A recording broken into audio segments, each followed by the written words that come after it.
Welcome to the Rehumanization Station. I'm your collaborator, Christopher Jones, aka Dr. X, and this podcast is an extension to my Flippin' and Vibin' brand, where vibers seek to transform narratives in society, education, sport, and a variety of other sectors.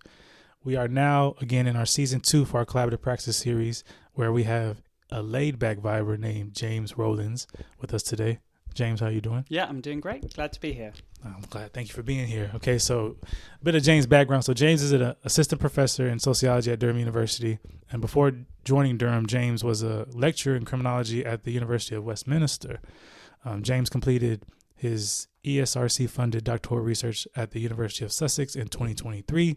His thesis investigated Domestic Homicide Reviews, which is a system for reviewing domestic homicides and domestic abuse-related deaths by suicide, which were first introduced in England and Wales in 2011 and are now known as domestic abuse-related death reviews.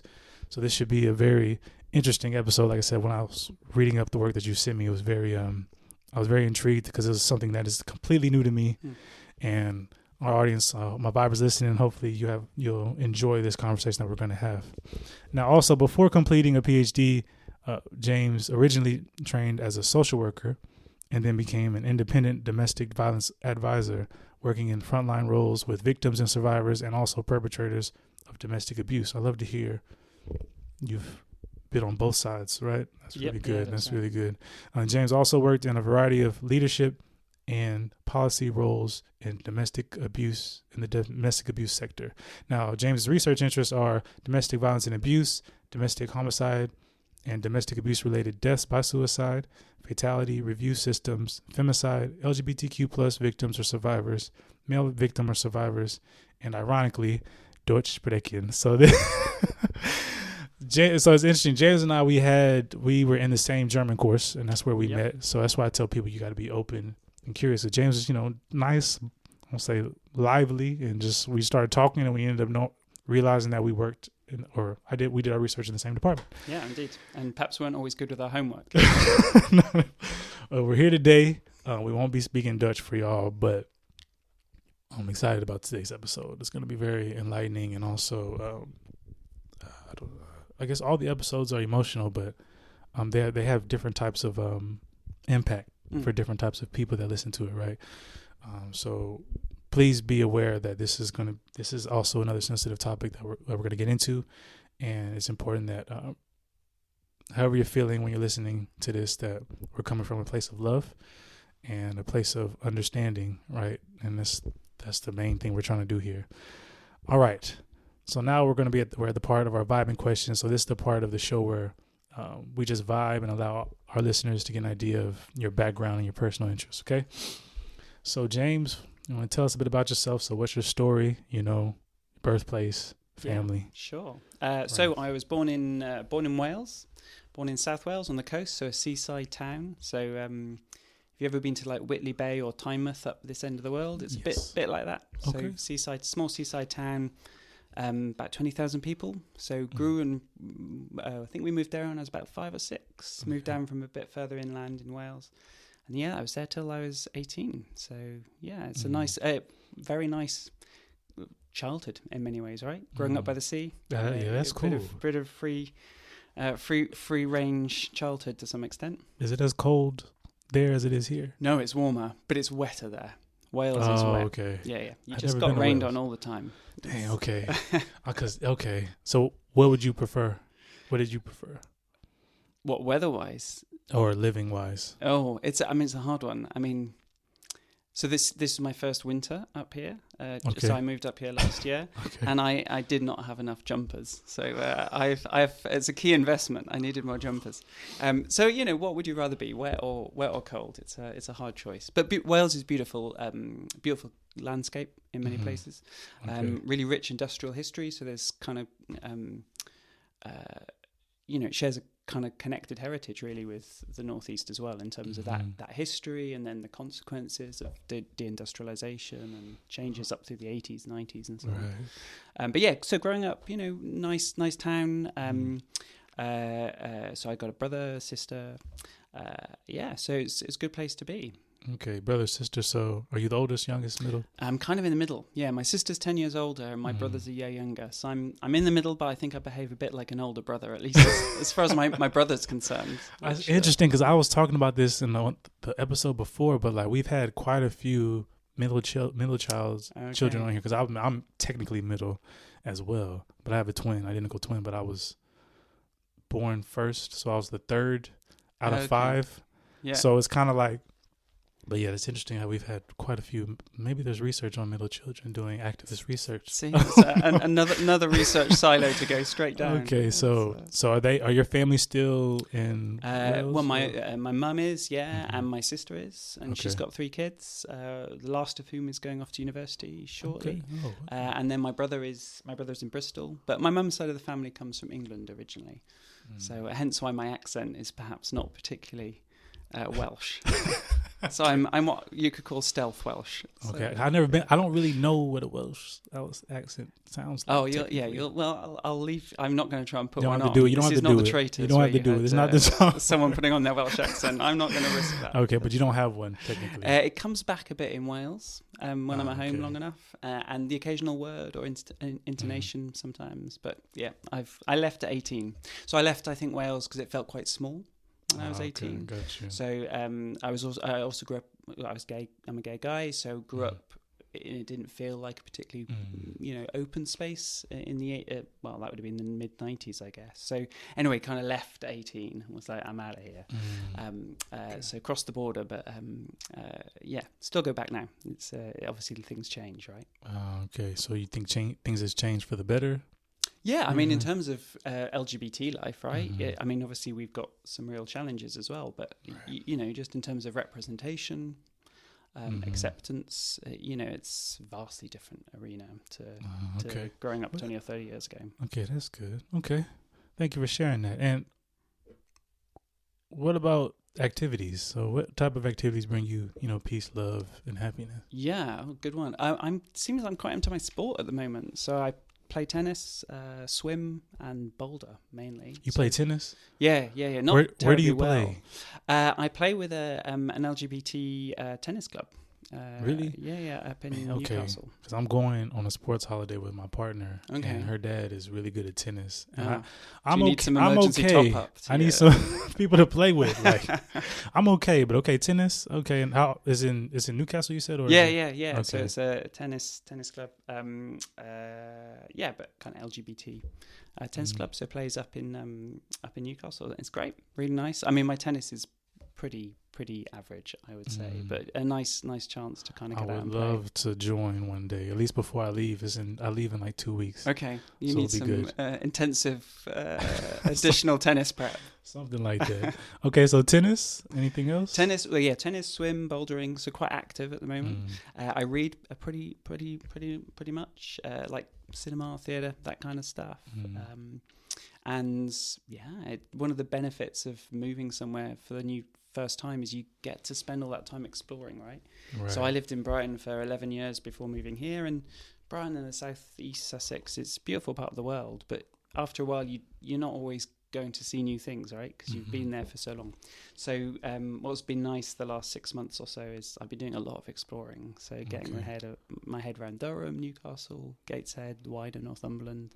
Okay. So it's pretty good. I heard you say bouldering. That's something new to me. Is it like rock climbing or kind of? So it's not, but you're not on a rope, right? So and you're indoors. So I've only recently started, but you're climbing up walls, and it's kind of set different levels. So it's climbing, but you're not doing it on a rope. So you ultimately aren't going to fall off a vast amount, but they can get pretty high. Man, okay, I've never done that before. It's good fun. Cool. Okay, add that to your list. I'll definitely do that. We'll definitely do that. Okay, so you said, what about music? Any type of music you like? I like some music. So genres. I'm probably kind of an indie kid at heart. Okay.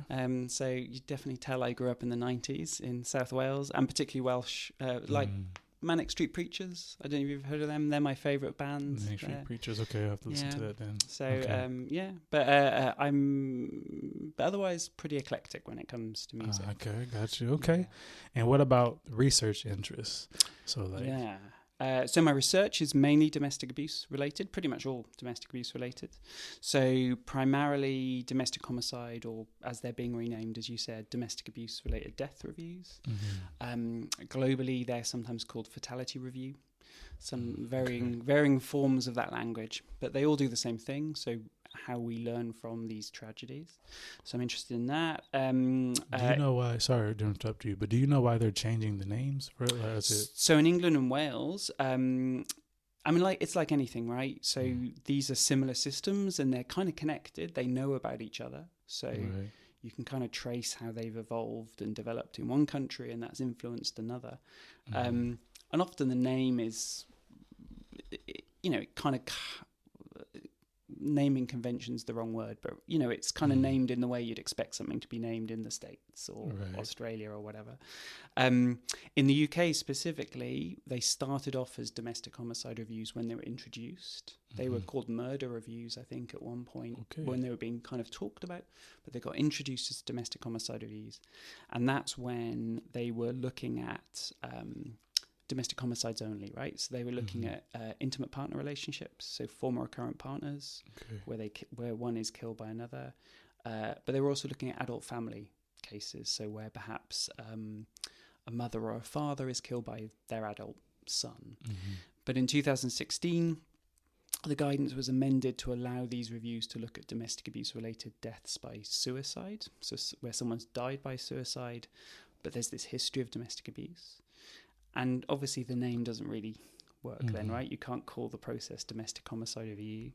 It's taken a long time to change it, but it has finally been changed. So the name should be calming domestic abuse-related death review. The problem we got right now is it's been changed in legislation, but that legislation has not been enacted. So we're kind of we're waiting, but a lot of people are referring them now as domestic abuse-related death reviews. People just get on with things. They don't always wait for the policy to catch up. Wow, okay, I got you. Okay, we'll talk a bit more further down the show about how that interests you and stuff. Why you chose that research? If that's okay. Okay, what about people who have been influential in the work that you do at different stages of your life? Yeah. I mean, in terms of this work specifically, I've been really lucky that. So I trained as a social worker, and when I wanted to train as a social worker, actually, I was really interested in disability. That's what I was interested in working on. And then I went back to Cardiff. So I talked about going back to Wales. Right. So I went back to Cardiff and was there for a few years, and it was really good. But got there thinking I was going to do disability stuff, disability rights. And actually my first year ended up getting interested in domestic abuse. And kind of transitioned. Actually, originally it was an academic exercise. I was writing an essay. So my second essay in social work was on domestic abuse. So it's probably my first term, I can't remember. And then every essay I wrote after that was on domestic abuse. So I kind of got it, and then kind of went from a kind of academic interest to a practice interest and an activist one. But that's a slightly long way of saying that in that journey, there's obviously been people who've been really influential. So someone called Jan Pickles, for example, who ran something called the Cardiff Women's Safety Unit. And when I was training as a social worker, she actually gave me a student placement to set up a men's project called the Dean Project, working with male, heterosexual and gay by male victims of domestic abuse. So it was one of the first projects of its kind. And so she was a absolute inspiration and really brilliant role model. And so there's been people like that throughout my life. I've been really lucky to meet and kind of work with and alongside, and have been a real kind of inspiration really in terms of the work, both in terms of why domestic abuse is important, but also actually what that means for us when we do that work. Because obviously, like you started off, as you said, it's emotional, right? It's a sensitive topic, so you have to think about yourself in that space as well. So what made you, treading back to what you mentioned, what made you want to do disabilities first? So it's based on my experience as an undergrad. So when I was an undergrad, I'd become a college welfare officer. Okay. And then I became a sabbatical officer, actually, for the student union. And in that, a lot of what I found myself doing was kind of casework related in one way or another to kind of disability, often about access and, in that terrible jargon, kind of reasonable adjustments for things like exams. Right. And a lot of that time, it just felt like you were fighting a fight, right? And, students were facing real challenges, which were often, it's not just about dealing with the difficult situation, perhaps, in terms of, well, what's the technical solution? It's like institutions weren't very good at actually doing that. I think the best example of that is, for years I remember there'd be arguments about whether students could record lectures or get slides, all that kind of stuff. And, that was always a massive fight. And of course, COVID comes along and it turns out, of course we can. It's really easy to change those things because suddenly it affects everyone. But anyway, so, this was in the early 2000s. But so got caught into a lot of that stuff. So that's what I went with a real interest, in, which I kind of still have, but I kind of got diverted into domestic abuse, which was a real surprise. If you'd asked 18-year-old James, what are you going to do? I don't think he'd have expected me to be a social worker, for one. So I did a history degree originally, and he certainly wouldn't expect me to have gone off and got into domestic abuse as a kind of area of work and then research. Okay, man, so just wanting to support people is kind of what shifted. And what made you shift to domestic abuse? It was that, like I said, it was that just kind of interest, right? It was that specific academic interest. In fact, the essay I had to, in fact, I think your last speaker, last person, Ray, who you interviewed, he gave that example of what is good enough as parenting. I think he talked about, if I remember rightly, and that was actually the essay. So the essay was something along the lines of like, what is good enough parenting? And I answered that to think about, well, what's good enough parenting in the context of someone who's experienced domestic abuse? Like, how do we understand that? And obviously, a lot of the research and practice and people's experience would be that often these systems end up blaming the victim, the person who's experienced that abuse, and the perpetrator kind of drops from view, and they're you get this weight of the system following on that person who judges them not to be good enough for any number of reasons, rather than asking, well, hang on, what's going on here, and what's the context of within which that parenting is happening. And so that was that first essay, and that just kind of snowballed into that first placement, working with men, and then practice. Wow. Okay. Wow. That's cool. Okay. Thank you for sharing that. And also, so what about when it comes to challenging moments, right? So the research that you do, the work that you do, obviously it's like I said, I've never been in that realm because I never read up on that type of work until recently, obviously, since you showed me some of the stuff.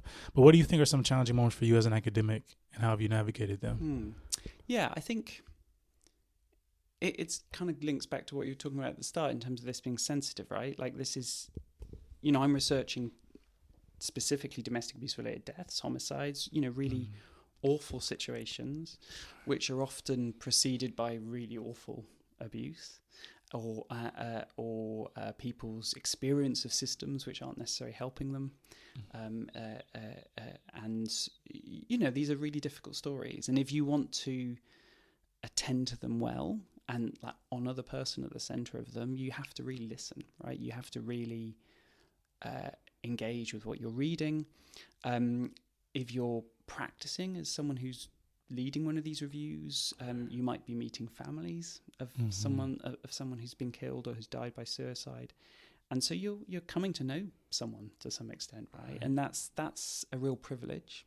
You're seeing a snapshot of perhaps their life, but it comes with a really heavy burden, and that kind of emotional labor of going into that space and reading these stories and trying to think about how you work with that information in a respectful way, right? You're not just there to pull out some interesting data and kind of wander off. You're thinking about how you hold that person central, and that's a lot of what my focus in my research is. Like, how do we make sure these processes aren't exploitative, that they keep the victim at the center, that they tell a victim story in a way that they'd recognize, right? And that it is meaningful to their family, for example. So that's really hard. And I guess those are the kind of situations where it can be really challenging. So it can be really challenging to center yourself in that space and stay in that space, right? And we've all been there where we're in some way doing something, you just get caught up in process, right? Whatever that might be. And this process happens to be research. And you might then lose focus on that victim story. So that's one part of that. But then equally, sometimes you just need to step away because it's draining. It's emotionally really taxing. So and sometimes you're reading stuff that's just heartbreaking. So again, you then need to work out, well, how do I manage that? Because ultimately, what you don't want to do is burn out. You don't want to just be reading this stuff and it not affecting you, because that's even worse, right? Because this stuff should be effective. These are people's lives and deaths. We need to hold that kind of close. Okay. And I was going to ask around, because it's more about your background and everything you just mentioned about honoring. I love how you said all of that, how you articulated that. You mentioned earlier about your 18-year-old self never thought you would be doing this type of work, right? Yeah. But how would you have considered yourself as a person, a young person growing up, like in your teenage years? Did you consider yourself a compassionate person, or does that make sense? Were you already kind of practicing that type of behavior when you were younger? That's a good question. I don't. God, I haven't thought about that.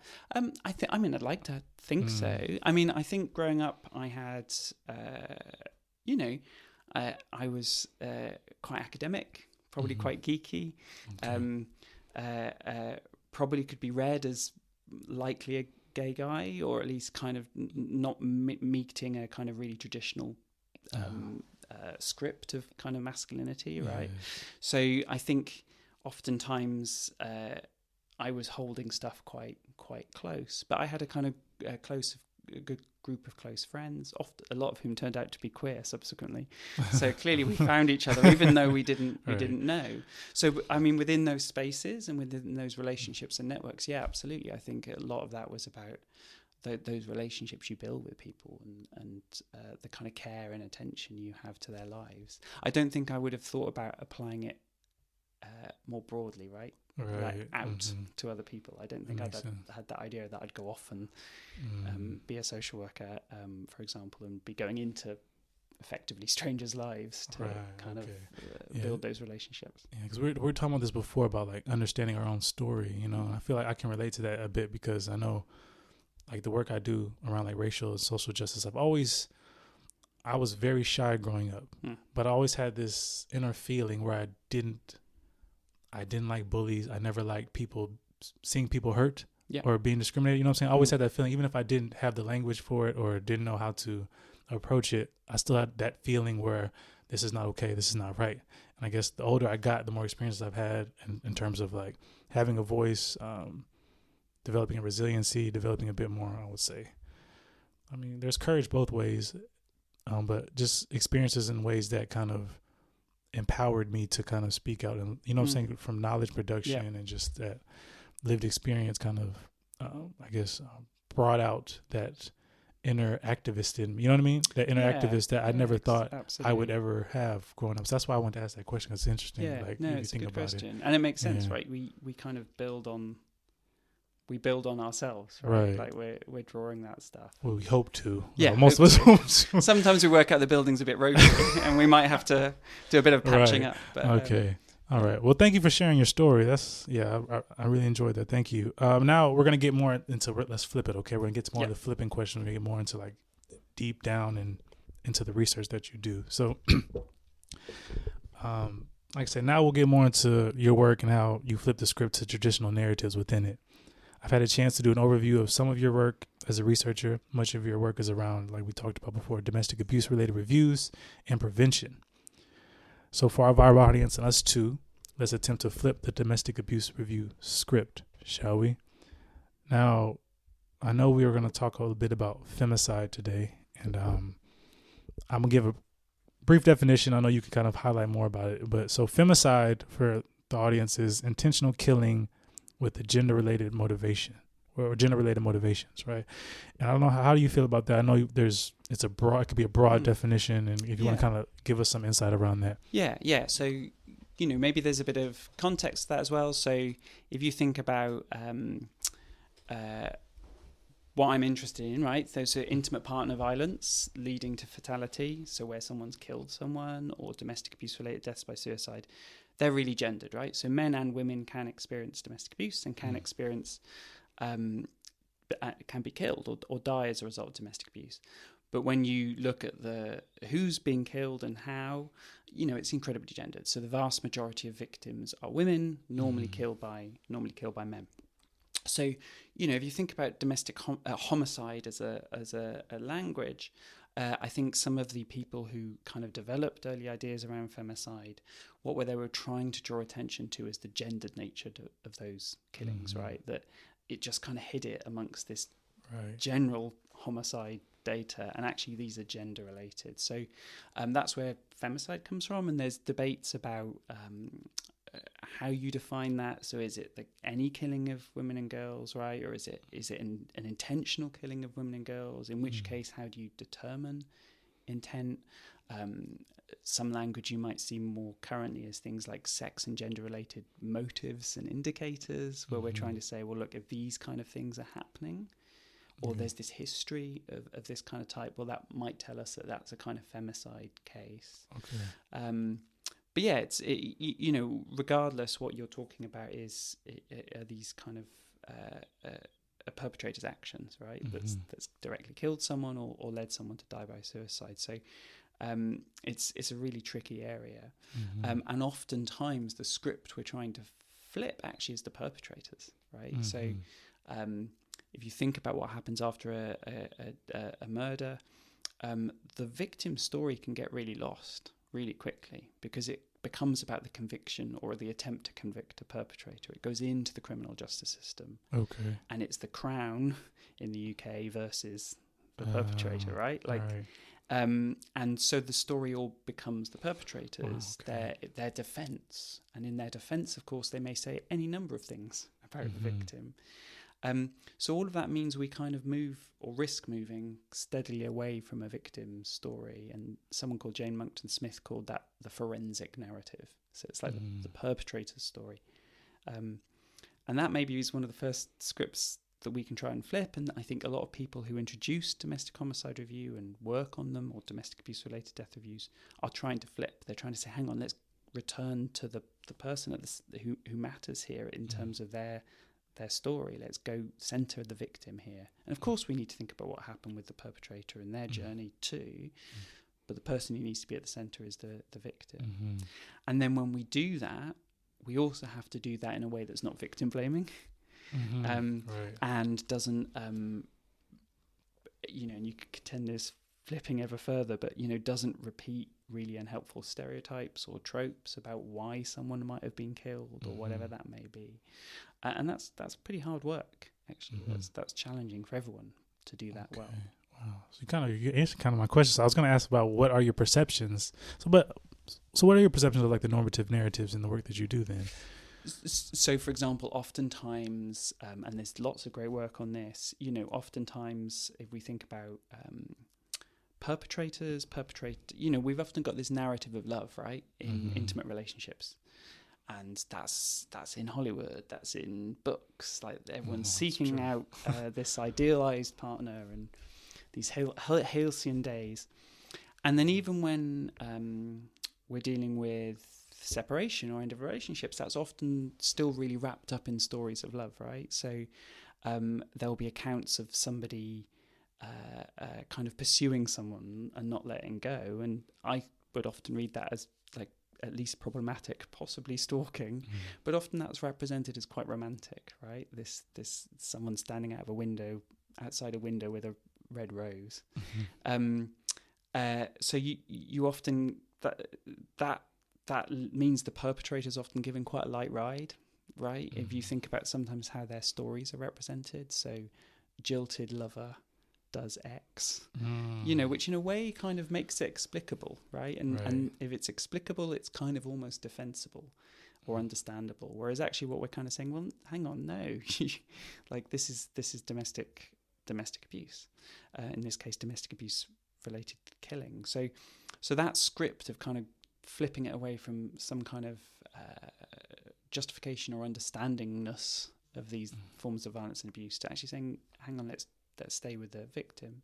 But then when we then try and make sense of a victim's experiences, there's so many problematic scripts within that. So victim blaming, like I already talked about. And sometimes, that's about how we try and make sense of that. So what a domestic homicide or domestic abuse related death review does, and it's perhaps helpful to say, is it kind of gathers everyone around the table, all the agencies and professionals involved in that case, to try and understand what their contact was, what happened, whether they intervened or not, and why not, and then learn from that, right? So it's a dialogue, it's a conversation. And you're trying to say, for example, did the victim call the police? When the victim called the police, what happened? Did they then support a prosecution, right? You're kind of working that through. And a really simplistic analysis would be, yes, the victim did call the police, but they weren't supportive of a prosecution, so wouldn't give a statement. But the police followed all their procedure. Job done, right? And there'd be nothing to learn there, because really you'd followed procedure, you'd offered support. Whereas really what you want to do with a review is flip that and say, okay, sure, that's what happened. Why did that individual feel they couldn't give a statement? What might we want to think about their previous contact with the police, or the context within which that offer was made, or the opportunity to put that information together over several incidents and think, well, maybe we need to do something different. So oftentimes it's about thinking about alternatives. Okay. Yeah. And so what would, I guess you kind of just mentioned it, but what would like a domestic abuse related death review, what does that look like? So the ultimate product is a report, right? And in the UK or England and Wales, we normally publish those reports. They're anonymised. But they're an account of what happened, what was known, what was going on in that relationship, what the history was, what kind of contact they had with services, what interventions there were, or what missed opportunities there were, for example. And then the idea is you do that by bringing everyone together. Like I said, it's a dialogue between agencies, family and friends may be involved in different ways as well. And you're ultimately trying to produce this account of, well, this is what happened, and then from that to learn. So you might be asking, what was the practice of professionals, what was the policy framework, what was the kind of systemic context to make sense of this, and what might we do differently. That's the idea, right? And sometimes also, what can we point to as good practice, even though we didn't necessarily avoid a death? So sometimes agencies have done really, really great work, but for some reason it's not prevented that death, and we need to understand what worked, even if we couldn't necessarily avoid the worst case kind of outcome. So you're trying to tell that story and use that to analyze how well we respond to domestic abuse, basically. And the idea is you can use that to improve practice, policy and systems in the future. You can prevent maybe a domestic abuse related to death. Perhaps more realistically, you can try and improve provision for all victims, with the hope that would mean we can prevent future deaths, right? That's the idea. But ultimately it's a report with some recommendations, which are saying, A, B and C need to do X, Y, Z. Right. And like you mentioned about the victims, and how, I know you mentioned the paper around, I think you and colleagues have said like invisible victims there's two subcategories. It was like two things. It was like invisible victims are not counted and undervalued. I think those are the two specific words you use. How do you feel about that? Yeah. So I think sometimes what happens, so there's an interesting question there, right? So visibility happens in two ways broadly. So there's the victims who perhaps are never subject to a review for some reason. And that might be because their death is not identified as domestic abuse related, or in some way perhaps they don't quite fit what we think of. So a really good example of that might be some cases in same-sex relationships, right, where perhaps people weren't out, so people didn't know about the relationship, and agencies aren't very good at capturing that potentially. So then there might be a death or a killing, but we don't realise that it's domestic abuse related. So people may never get into the system in the first place. And there's wider work actually in the context of kind of femicide is often looking at also these things called hidden homicides, where perhaps homicides are hidden and by a perpetrator, which is another, or framed in a certain way. So some people don't get into the system at all, right? That's an invisibility, and sometimes that's because we don't see those relationships. The other kind of invisibility, I guess, is once you're in that system, depending as that review's happening, as people are sitting around the table kind of talking about what contact they had, what learning there may be, the extent, what can happen is we end up focusing on individuals, right? And whether they made, definitely in inverted commas, the right choice. Did they take up support or not, right? What I was talking about before. But what we often do as well when we individualize is forget the structural stuff. And or we just kind of use a really easy to go to version of that to make things explicable. So there's some really great research by someone called Khadija Chandler and her colleagues at UCLan at Metropolitan University, where they looked at how kind of tropes and stereotypes around race and ethnicity and religion were used to explain domestic homicide. So, this person couldn't access services because they were Black British, and this and they had this culture, right? So it kind of, in a weird way, makes them hyper visible, and the language they use is culturalization, but not really, right? Because it's this kind of trope, this stereotype that allows for a really simplistic explanation. The same with things like faith.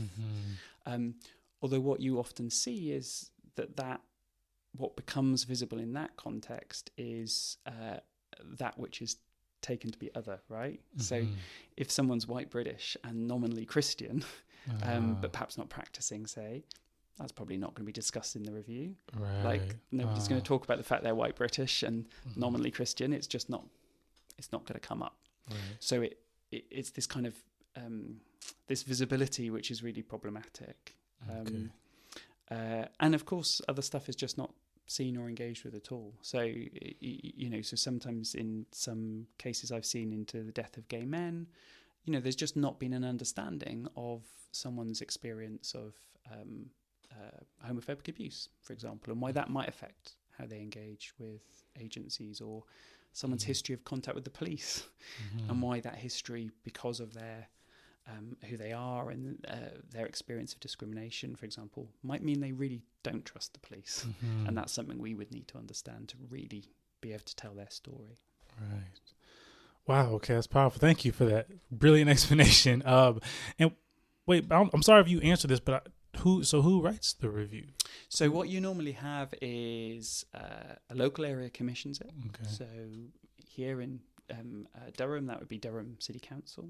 Right, and they do it after identifying a case that fits the criteria. So normally that would be a intimate partner homicide, family homicide, or perhaps a death by suicide. And they appoint an independent chair. So an independent chair, it's not terribly well defined, but they're meant to be kind of have certain skills and knowledge, and they're meant to be independent, right? So they're not meant to be part of the local partnerships or local working, because they're meant to be able to bring in and scrutinise. So I was an independent chair for reviews in England and Wales for quite a while. And then that chair works with this multi-agency review panel. So those are panel members who are from agencies who maybe had contact. So they've got some knowledge of the case. So they've got something to bring in terms of a chronology, for example, or explanations of what happened. But you might also have agencies there who are there for their expertise. So they might be there because they're domestic abuse expertise, or if someone does come with a particular faith, and faith was really important to them, well, you might want someone with expertise in terms of faith to kind of bring that too. And family and friends may be involved, but in different ways. Right. But yeah, ultimately it's this independent chair who's writing this report with the review panel. Do we know the representation when it comes to independent review? It's. I mean, I don't know if you know the answer to that question, but it's. I don't know. It's I don't how know. I'm just imagining. It's how you might. It's how you guess it could go. So, okay. So in my research for my PhD, I looked at about 60 DHRs, so these published reports, and about just over half of the. And part of the problem was there's relatively little information about who chairs the reports, right? It's just a kind of name and a brief account. But if you look at that, most of them were, at least over half were police officers or ex-police officers. And then if you kind of extrapolated a bit from the information you get there, invariably they were kind of men, presumably kind of middle-aged, because they normally had a kind of completed first career. And there wasn't really any data on other characteristics like ethnicity, but I can guarantee there would almost certainly be kind of white, probably mostly straight, etc. So it's one of the real challenges for review that what would be the word? The conveyor belt to becoming an independent chair kind of replicates what we know about institutions already. So, you know, if an institution is largely made up of certain people, that's kind of who becomes an independent chair, because you do need quite a lot of skill and knowledge to be even in the running. So that's one of the real challenges, I think, for the review system. How do you have a wider range of people chairing these reviews? That makes sense. So when I talk to people, like a lot of I mentioned this last episode about how our disciplines can be can be related in a sense, like when it comes to like representation, and there's certain people who are creating certain types of identities who are, I won't say, recreating the traditional script, or recreating these normative narratives that kind of create these types of prejudices and biases, and ultimately because they are growing up in that system as well. But it's about a lot of it's around how do we help transform that, right? And that's a lot of the work that you do.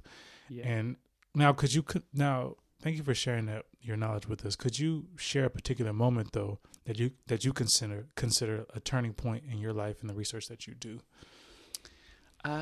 Yeah, I mean, I think probably one of the things which led me into this research. So, you know, I trained as a social worker. I started working in domestic abuse, and then, you know, I'd had a career for about 15 years before I came back to do my PhD.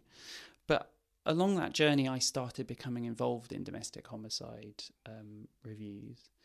And initially I was commissioning them, right? So I was a lead officer for the local council. I was the person going, okay, so a decision's been made. We're going to review this case. We need to get a chair. We need to get a review panel together. And so I can remember the first review I was involved with. This is not as a chair. I was the local, like I said, the local domestic abuse kind of lead.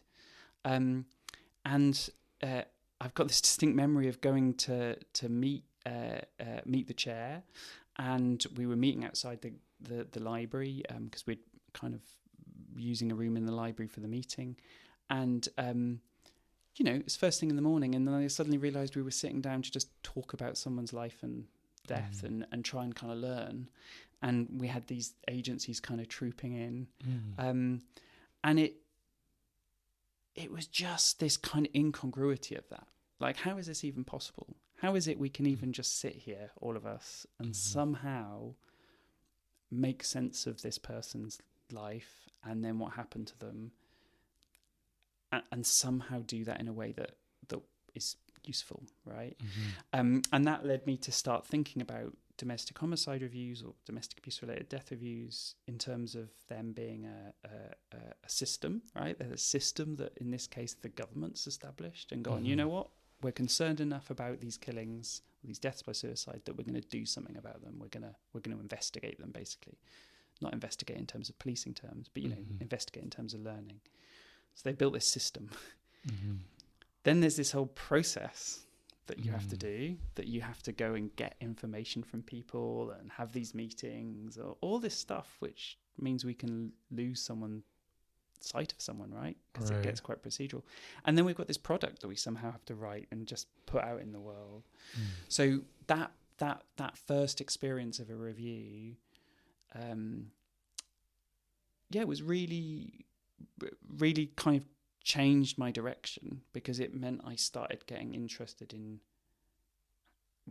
why are we doing these and how do we do them. And then that led me to chair them, and then it led me to do my PhD, and then ultimately to this job. But the core of that, was this one question, which was like, in that scenario, the victim was dead; she couldn't speak, and her husband was making certain claims about what had happened. And it was just this incongruity that she had no voice. And the only voice we had about her life and death was her husband's.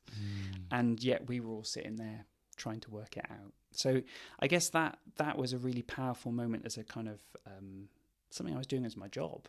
To kind of go, hang on, but how? How do we do this? How do we do this in a way that is actually meaningful? You know, because it feels like it might not be, or there might be challenges or barriers to that. Oh, wow. Okay. Thank you. Okay. Now we've talked a bit about, you mentioned some stuff about flipping, how you flip the traditional script, but what is, I know, like I said, you sent me some research to look up, and I found it quite fascinating around, like, some of the work that we do is very similar in a way when it comes to like understanding representation, identity. How do we prevent things, right? Prevention is better than curing, right? Or what's the term? What is it again? Yeah, prevention better than cure. Yeah, prevention over curing. Yeah. Yeah. And you take like you try to take a holistic framing around that, right? So what specifically, how is your research or your activism flipping the script? So what I'm hoping I can do is get us to really think about how we do these reviews, right? That's what I really want to do. So one of the challenges, I think, is if you said to someone, people get killed in intimate and family relationships, normally women, usually by men. Should we do something about that? Most people are going to say yes. And then if you say to someone, one of the things we could do about that is get everyone together and just work out what happened and try and learn from that. Most people will go, sounds kind of sensible, right? So when you talk about review, it seems really commonsensical that of course we should do this. Of course we should try and understand what happened and generate learning. And I guess, if you reduced all my work down to one thing, I'm the person who, with some other colleagues, who keeps popping up and flipping the script by going, maybe it's not that simple. Right. And maybe I'm just doing what all academics do, which is make things more complicated. But, what I'm kind of saying is, well, hang on, there's much more involved in this. Like, how do we keep someone central? What do we imagine the purpose of this is? So, you think about these reviews, are they to learn lessons for what agencies might want to do in future, or are they to tell someone's story and memorialize them? Or are they to fulfill a need for their family? So a lot of, I guess, what I'm trying to do is flip it by saying, hang on, this is more complicated. And one of the things we have to think about is power in these systems, because these systems have a lot of power in them, and we're potentially taking power away from people. And certainly in terms of the victim, they're not here. How do we continue to kind of allow them a kind of in my thesis, I borrowed someone else's language and called it like an attenuated agency. How can we still keep them present with us in a way that means we do these reviews in a way that's respectful and meaningful about what we could learn from their life and their experiences. Right. Yeah. So it's like I don't know the term would be like, but it's just like you're trying to, there's power in that, right? There's power in the work that you're doing, but then there's also power in terms of trying to understand the victim story. And the power of stories, right? And what happened to someone. But of course, it's quite hard to sit around, if you're an agency, it's quite hard to get in that space. It's you have to be quite vulnerable. So it's why this work is hard. You need people to be able to go in there and go, you know what? Maybe we didn't get it right. In fact, maybe we actively made it worse. So what can we learn from that? How can we do differently? How can we do better? And the whole point of these reviews is they're underpinned by this philosophy of accountability, not blame. But power is really difficult, right? It's quite diffuse. It affects everything we do. So it can make it really hard for people to not be defensive or to feel they can speak. So we're constantly having to try and work within that context and in a way destabilize that a bit, because we need people to give up power and to be open, right? And to have that dialogue, but also then recognize how power is shaping victim and perpetrators' experiences of services, of life, the kind of options they had, and if we can't see that, including kind of systemic issues, well, we can't really learn properly about what might have made a difference or could make a difference to someone else. All right, that's a good point. Okay, thank you. Because you mentioned about like academics and how this idea of questioning. I know what I've learned, because like I said, I didn't grow up in an academic background, but what I have learned, the respect I have for researchers specifically around this idea of you have to question. To do a PhD, you have to question, you have to support everything that you do, right? So I guess it depends on how you approach that when it comes to different types of scenarios or whatever it is in the work that you're doing. So I think it is powerful and it's important to question those procedures, but it's how we do it, right? And I think I know how y'all are doing it is very empowering, and I'd say very important. And with that being said, this reminds me, I took a quote from your paper. I forgot, is the I don't know if it's intersectionality and invisibility paper. Okay, yeah, which I did with some colleagues. Yes, okay. I want to ask you a question around this quote and how you feel about it now. The one I haven't seen, so this is putting me on the spot. Don't ask me what page it comes from. Okay, but so basically, I was gonna ask about your work and where do you see yourself leaving a lasting legacy. But first, I wanted to talk about this quote. So you said, domestic violence and abuse casts a long and devastating pole. Despite welcome progress, it still seems sometimes to be understood as something that is too big to end or will be always with us. I don't believe that is true. How do you feel about that now? Or should I read it again? Yeah, no, I remember that, and I think that was one of the quote. That was a quote specifically from me, right? Yes, yes.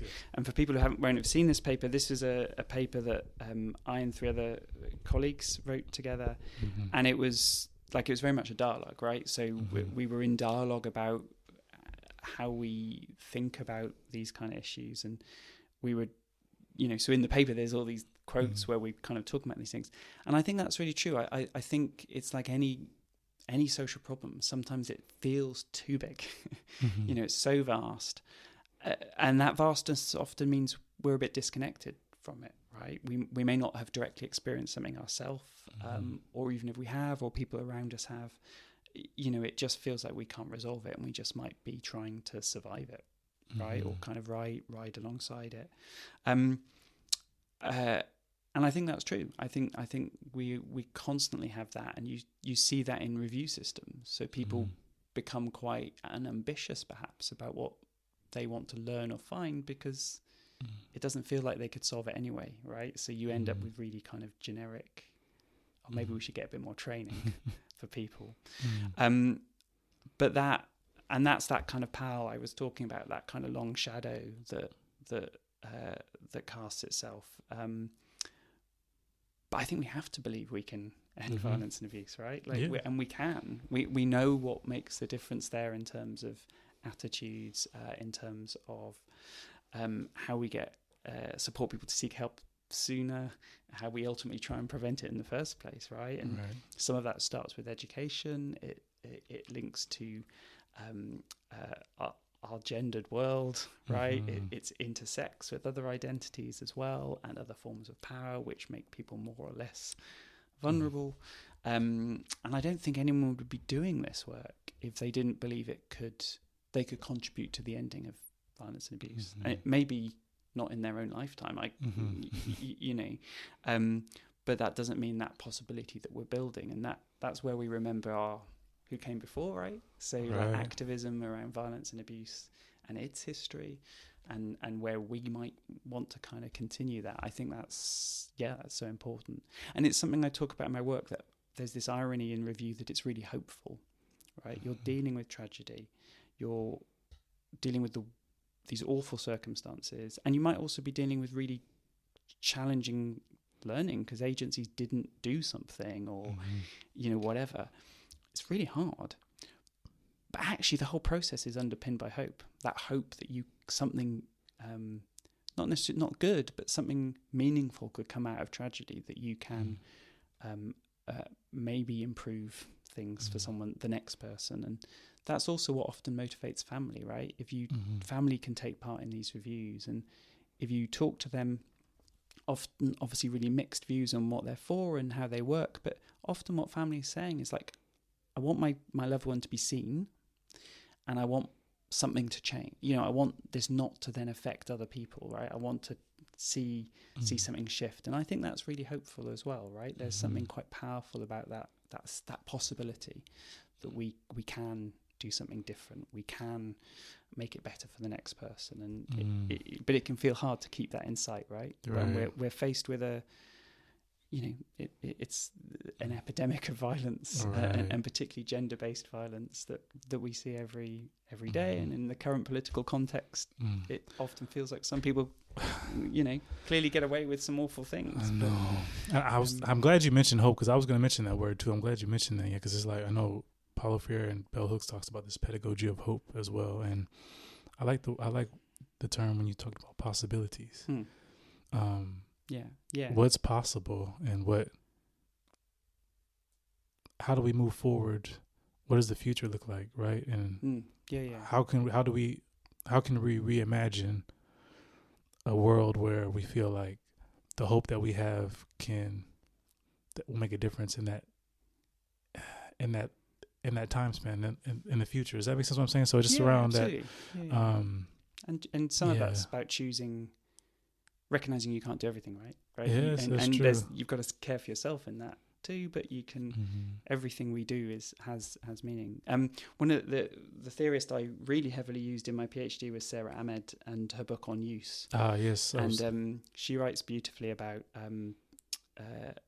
paths and the well-trodden path, right? So it's used because it's always been used before, and certain people maybe have the right of use or control who can use that path. But then Ahmed goes to talk about kind of ideas of queer use. So actually maybe you don't have to take that path. Maybe you could take a different path. Yes. And that might be quite a lot harder because it's not been trodden before, right? So you may have to kind of go quite far back to be able to see that maybe you could get over the hill that other way. But that's that idea of possibility, that we don't have to stay in that one route. And I think that's that I often find quite powerful, that when it feels quite hopeless, it's often because you can't see it above the horizon, right? So how do you step back and either care for yourself or have some solidarity in terms of what you're experiencing, or others that you can call on? That's why this is often quite a collective endeavor as well, I think. Right. Okay. Because I saw that the use you mentioned was good too around Sarah Ahmed. Yeah. So it's like, I'm thinking of like codes or something. I like to use codes and thematics like impossible possibilities or something like that. Sounds good to me. It's getting a bit quantum physics. But okay, thank you for sharing that. But I guess we talked about that. But where do you see your work leaving a lasting legacy and positively impacting Well, others? like on a really practical limit, I really hope that I can inform how we do these reviews and do them well. I'd like this system to work, and I think it has some impact. It has successes, but there's lots of questions. So, I want it to work well, and that means that we do something meaningful with these tragedies in a way that is not itself compounding harm, right? So if I can make if my work can be used to improve how we do these reviews, to make sure we learn more and more effectively and bring about change, well, that's great, and that's kind of ultimately what I want to see it being used for. Okay. Oh, thank you. That's powerful. All right. Now we're at a good time. Now we're at the end. Okay. Concluding part of the show.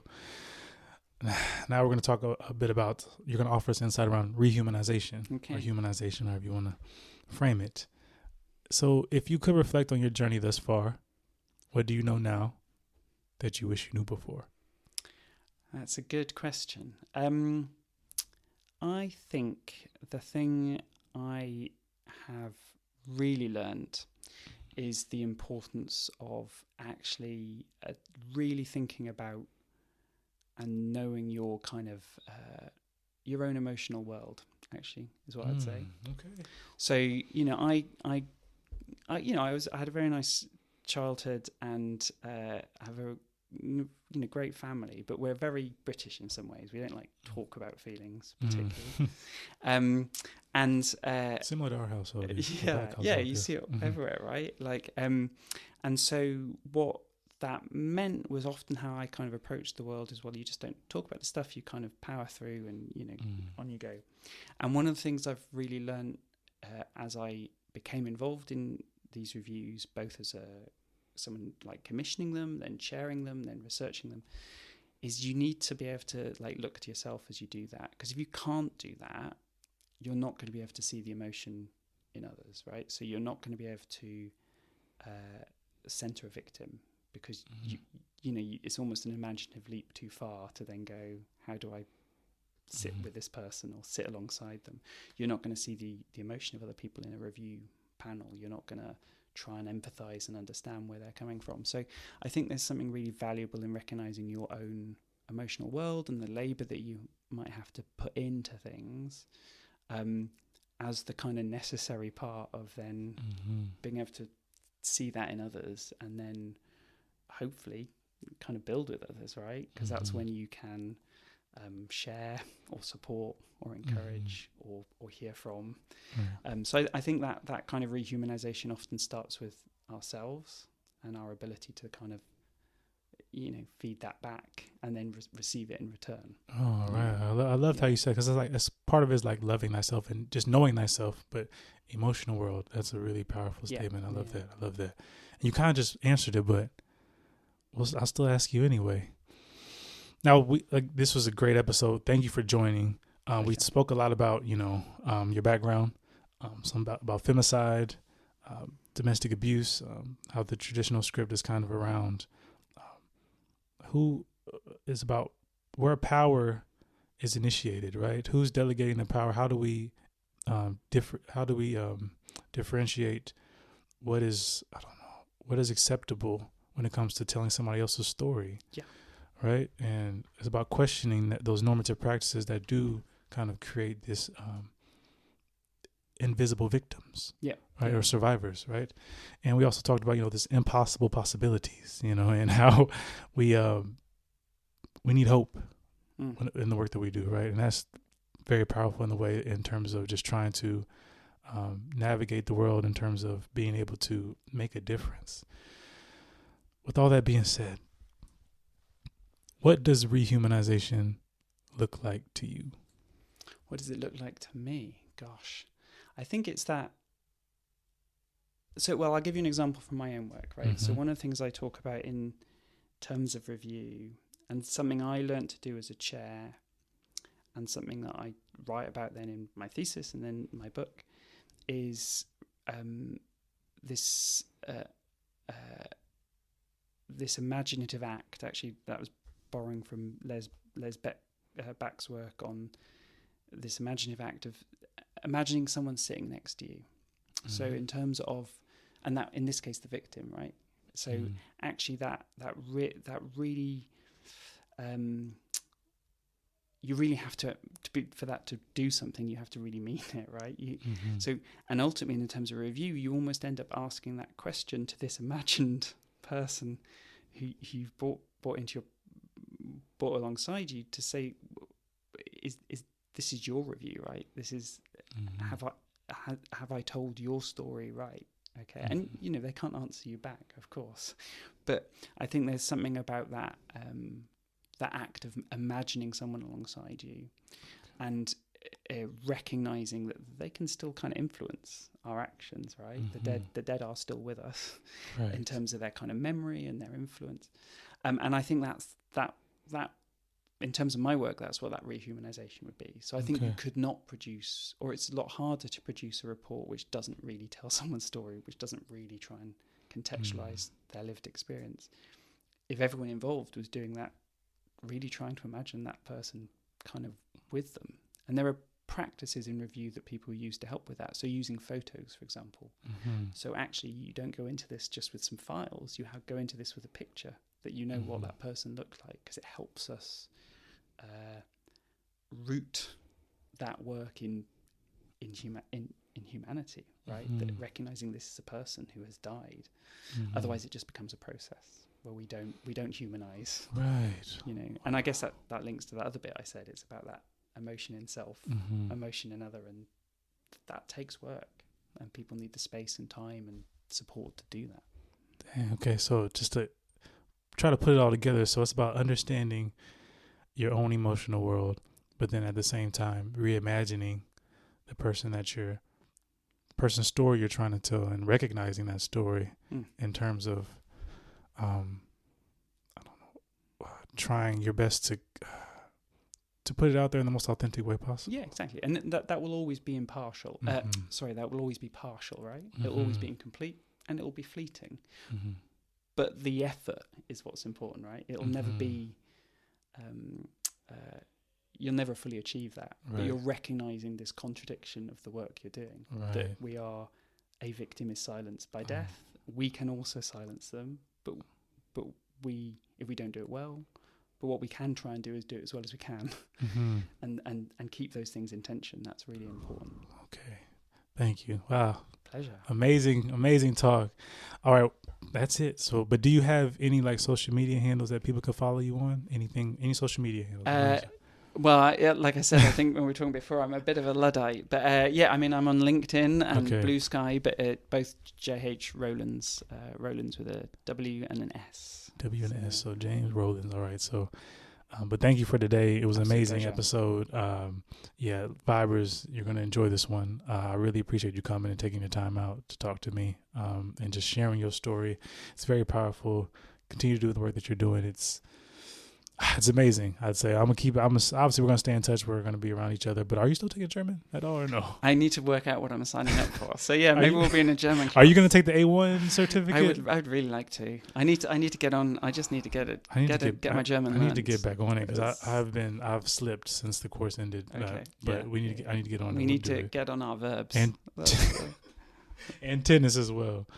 All right. Well, thank you. Pleasure. Thank you. Thanks for time. All right. Fantastic episode. Thank you again, James, for coming and vibing with me and allowing our vibers to have an idea of your story, understand your background, why you do the work that you do.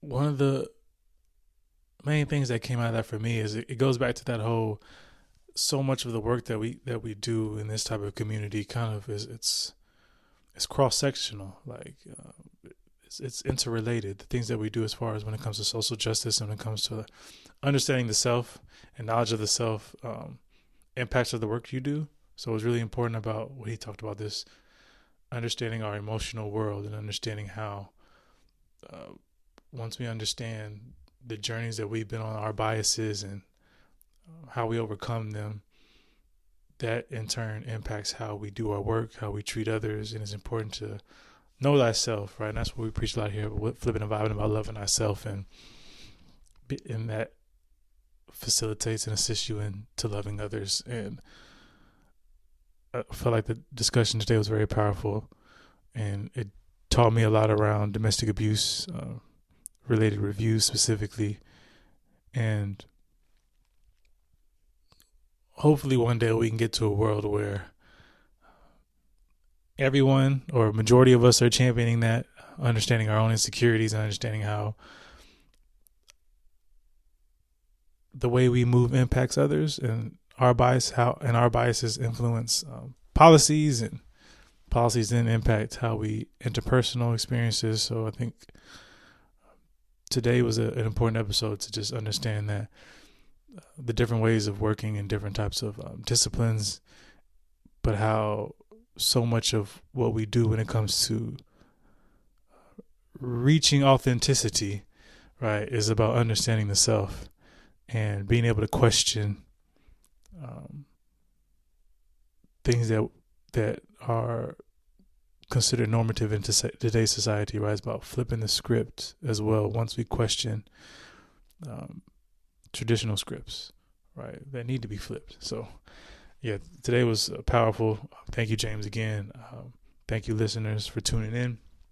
Yeah, until the next episode, one love.